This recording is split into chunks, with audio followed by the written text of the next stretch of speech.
हाँ जी, तो कैसे हैं आप लोग? उम्मीद करते हैं सभी अच्छे होंगे। आप लोगों को अच्छे से पता है कि एसएससी सीजीएल 2024 का जो मेंस है, इसके लिए अब बहुत कम समय बचा हुआ है। 8 से 9 दिन ही हमारे पास बचे हुए हैं, ठीक है? तो इनके अंदर आप लोगों को क्या-क्या चीज़ें करनी है, साथ में 2025 के जितने भी कैंडिडेट्स हैं, सीजीएल की जो तैयारी कर रहे हैं 2025 के लिए, तो उनके लिए भी कई सारी अपडेट्स आई हैं। वैकेंसीज़ को लेकर भी अपडेट आपको मिलने वाली है, ठीक है? और साथ में हम बात करने वाले हैं यहाँ पर 2024 के अंदर ही आपका यहाँ पर दिल्ली बेस्ड जो आपकी वैकेंसीज़ हैं, तो उनके लिए भी आपको यहाँ पर अपडेट मिलने वाली है। तो आप लोग वीडियो को लाइक और शेयर कर दीजिए। तो स्टार्ट कर लेते हैं आज का ये वीडियो। इसमें आपकी दिल्ली बेस्ड जितनी वैकेंसीज़ है ना, वो सारी आपको यहाँ पर पता लग जाएँगी। मेरे पास बहुत सारे कैंडिडेट्स के मैसेज आते रहते हैं कि भैया हमारा स्कोर जो है 290 के आस-पास ही स्टक कर रहा है, 290 से ऊपर बढ़ नहीं रहा है। तो उन सभी लोगों को क्या करना है अभी, जिससे कि उनका स्कोर कम से कम 10 से 15 नंबर तक बढ़ जाए। तो देखो भाई, आपको मैंने इससे पहले वाली वीडियो के अंदर डिटेल में बताया था, आपका जो जो आपका मिनिमम कम से कम स्कोर आपका जो होना चाहिए ना, वो आपका 300 से ऊपर ही होना चाहिए अभी के टाइम पर। यानी कि 310 के आस-पास आपका जो स्कोर है, वो होना चाहिए। आप बहुत सारे ऐसे कैंडिडेट्स हैं जो बहुत सारे प्लेटफ़ॉर्म से मॉक टेस्ट को लगा रहे हैं। एक प्लेटफ़ॉर्म पर अगर उनका स्कोर थोड़ा-सा कम आ जाता है तो वो डीमोटिवेटेड हो जाते हैं। अपने आप को ये सोचने लगते हैं कि हमारा स्कोर कम आ रहा है और अब हम क्या करेंगे? अब तो हमारा सिलेक्शन होगा ही नहीं। वहीं पर दूसरे प्लेटफ़ॉर्म से मॉक टेस्ट लगाते हैं, वहाँ पर उनका स्कोर 300 प्लस हो जाता है। लगता है कि यहाँ पर 300 प्लस आ रहा है, यहाँ पर हमारा 270, 280, 290 आ रहा है। तो अब क्या करें? अब दोनों के अंदर सेम स्कोर आना चाहिए, ऐसा उन लोगों का कहना है। तो दोनों के अंदर आपका सेम स्कोर नहीं आएगा, स्कोर है वो कम आ रहा है, इसका रीज़न आपको पता है क्या? आपका जैसे एक प्लेटफ़ॉर्म के अंदर आपने एक मॉक टेस्ट लगाया, दूसरे प्लेटफ़ॉर्म के अंदर आपने दूसरा मॉक टेस्ट लगाया और आपने यहाँ पर आप एक चीज़ नोट करना, आप पहले वाले के अंदर और दूसरे वाले के अंदर जब आप सीएचएसएल के लिए लगा रहे होंगे और आप सीजीएल के लिए लगा रहे होंगे, तो कई सारे आपको ऐसे मॉक्स मिल जाएँगे जो सीएचएसएल वाले यहाँ पर सीजीएल के अंदर मिल जाएँगे, सीजीएल वाले यहाँ पर सीएचएसएल के अंदर अंदर मिल जाएँगे, है ना? तो वो चीज़ें यहाँ पर वेरी करती हैं। लेवल ऑफ मॉक या लेवल ऑफ क्वेश्चंस आपको वहाँ पर डिफरेंट मिलता है, तो उस चीज़ को लेकर आप टेंशन में बिल्कुल भी मत रहो। आपका चैप्टर कंप्लीट होना चाहिए, आपका सिलेबस कंप्लीट होना चाहिए, आपका कॉन्सेप्ट कंप्लीट होना चाहिए, आपको वहाँ पर स्पीड भी आनी चाहिए। आपको ये सारी चीज़ें अपनी टिक मार्क करनी है कि मेरा क्या सिलेबस कंप्लीट है, मेरा यहाँ पर कॉन्सेप्ट कंप्लीट है, ये सारी चीज़ें आपको वहाँ पर करनी है। मैथ्स के लिए बहुत सारे ऐसे कैंडिडेट हैं जो अभी मेरे को मैसेज कर रहे थे कि भैया कोई एक हमें ऐसा शॉर्ट नोट टाइप का मिल जाएगा क्या? जिसमें हमें हैंड रिटन नोट वगैरह मिल जाएँ, तो जिससे हम अपनी अरिथमेटिक बढ़िया से कर लें। तो आप सभी लोगों के लिए यहाँ बिल्कुल फ्री ऑफ कॉस्ट ये सारे चैप्टर्स मिल जाएँगे जिसमें हैंड रिटन नोट्स मिलने वाले हैं, ratio, proportion, time and work, work and phases, mixer and allegation, है ना? उसके बाद आपको पाइप एंड सिस्टम्स मिल जाएगा, एवरेज मिल जाएगा, simple interest, compound interest, profit and loss, partnership, ये सभी आपको अरिथमेटिक पूरा मैथ्स मिल जाएगा। इस तरह से आपको सारी चीज़ें बहुत डिटेल में समझाई गई हैं। और बिल्कुल फ्री में ये आपको मिल रहा है, तो आप इसको एक बार ज़रूर नज़र मार लें पूरा का पूरा, तो आपका यहाँ पर डेफ़िनिटली इन अरिथमेटिक के अंदर स्कोर आपका इम्प्रूव हो जाएगा लगभग 5 से 7 नंबर, 10 नंबर तक, ठीक है? और ये इनिशिएटिव लिया है यहाँ पर ओलिव बोर्ड के मनीष सर ने, जो कि क्वांट एक्सपर्ट हैं, आप अच्छे से जानते हो। इसको इस हैंड रिटन नोट्स को आप लोग कैसे डाउनलोड करेंगे, इसका प्रोसीजर मैं आपको बता देता हूँ, लिंक आपको डिस्क्रिप्शन में दिया गया है। जैसे ही आप लिंक पर क्लिक करेंगे, आपके सामने कुछ इस तरह का इंटरफेस आ जाएगा और यहाँ पर आप जैसे ही डाउनलोड पर क्लिक करेंगे ना, डाउनलोड पर क्लिक करने के बाद आप लोगों को यहाँ पर लॉगिन कर लेना है और लॉगिन करने के बाद रजिस्टर कर लेना है यहाँ पर अपना, अगर आपका पहले से है, तो आप रजिस्टर कर लेना, लॉगिन कर लेना। अगर आपने पहले से नहीं किया है, तो आप यहाँ पर अपना अकाउंट बना के यहाँ पर आप पासवर्ड लगा के अपना रजिस्टर करके और उसको ओपन कर, जैसे ही आप ओपन करेंगे, तो आपके सामने पूरा का पूरा इस तरह से पीडीएफ आपको देखने के लिए मिल जाएगा, ठीक है? आपको बहुत सारी चीज़ें इसके अंदर इस तरह से दी जा रही हैं, ठीक है? अभी अगर आप लोग किसी एक प्लेटफ़ॉर्म से मॉक टेस्ट लगा रहे हैं, तो उससे एक बार लगा के देखना और कंपेयर कर लेना। आपके जो मॉक के लेवल होते हैं आपके अलग-अलग प्लेटफ़ॉर्म्स के ऊपर अलग-अलग टाइप के होते हैं। कहीं पर आपको काफ़ी ईज़ी मिल जाएगा, कहीं पर आपको थोड़ा-सा हार्ड मिल जाएगा। अभी आपको अपनी टाइपिंग पर भी फ़ोकस करना है भाई, तो टाइपिंग आपकी गड़बड़ ना हो जाए, बढ़िया से आप लोगों को करना है।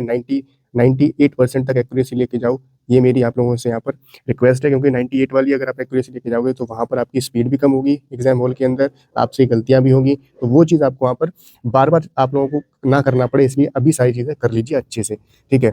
अभी मैं बात कर लेता हूँ 2025 के बहुत सारे ऐसे कैंडिडेट्स हैं जो कि अभी वेट कर रहे हैं। आप भाई प्रिपरेशन अपनी स्टार्ट कर दो, क्योंकि सीजीएल के लिए आपको पता है 6 से 7 महीने लगते हैं सिलेबस को कवर करने के लिए। फिर आप प्रैक्टिस करते हो, फिर आपको पूरा का पूरा 1 साल लग जाता है। तो हमारे पास ज़्यादा समय भी नहीं है अभी, अभी इनफ टाइम है, 6 से 7 महीने के अंदर आप अच्छे से कर पाओगे।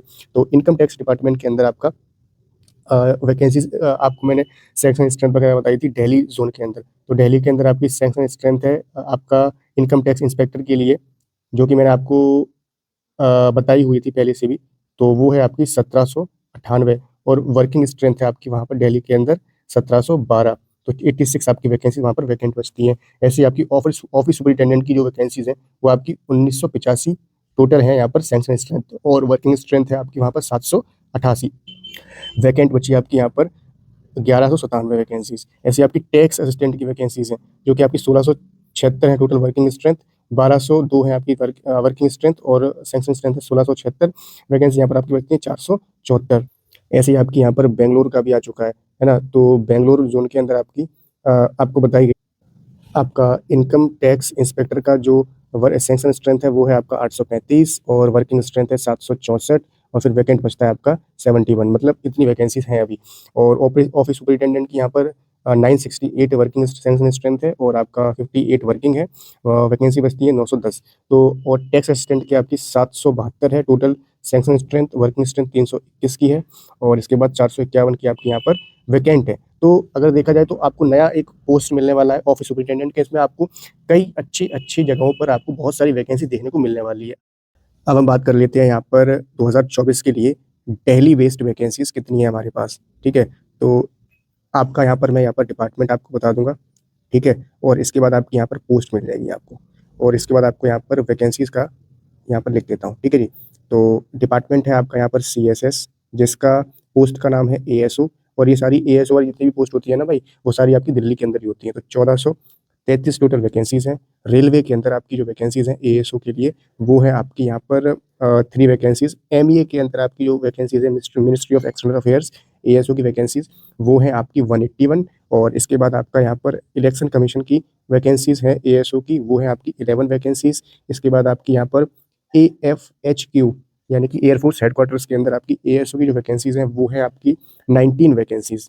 और आपको और बता देते हैं, जैसे आपकी पार्लियामेंट के अंदर वैकेंसीज हैं ASO के लिए, वो है आपकी यहाँ पर 12 वैकेंसीज।